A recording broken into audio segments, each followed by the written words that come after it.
তুমি কোথায় যাবে ঘুরতে আগে বলো এবার বলো কোথায় যাবে কবে যাবে না না মানে পুজোর পরে দীঘা যাবে তো গাড়িতে যাবে কিভাবে অ্যাডজাস্ট করবে একটা গাড়িতে 6 জন মিলে যেতে পারবে 6 জন ছোট বাচ্চা আছে আমাকে দিয়ে দিবি তুমি সব কটাকে নিয়ে বসতে পারবে একটা কাঁধে একটা কোলে কবে যাবে তাহলে বলো একদম রেকর্ড করে রাখছি যেন ওই ডেটে পরে পেছাতে পারবে না আমার পঞ্চমী শেষ কাজ শেষ তাই তারপরে পঞ্চমী শেষ কাজ শেষ আমি পুজোর সময় তো যাবো না পুজোর সময় যাবো না তাহলে কিন্তু আমার কেস আছে কেন তাহলে কেস আছে আমার লক্ষ্মী পুজো পড়বে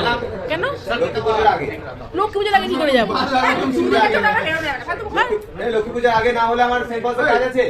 কতদিন তোমার কবে কাজ ওটা সেন্ট পলসের লক্ষ্মী পুজোর কাজে লক্ষ্মী পুজোর পর থেকে হ্যাঁ তার জায়গায় যে 2-3 দিন হয় কোনো অসুবিধা কিছু নেই লক্ষ্মী পুজোর পর থেকে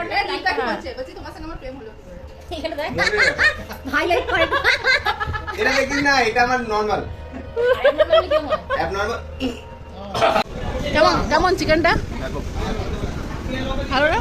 আমি আগেরবারও এখানে এসে এটাই খেয়েছি বিষ্ণু খাও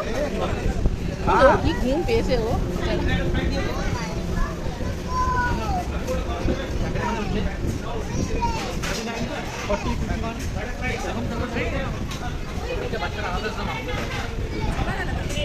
কি গো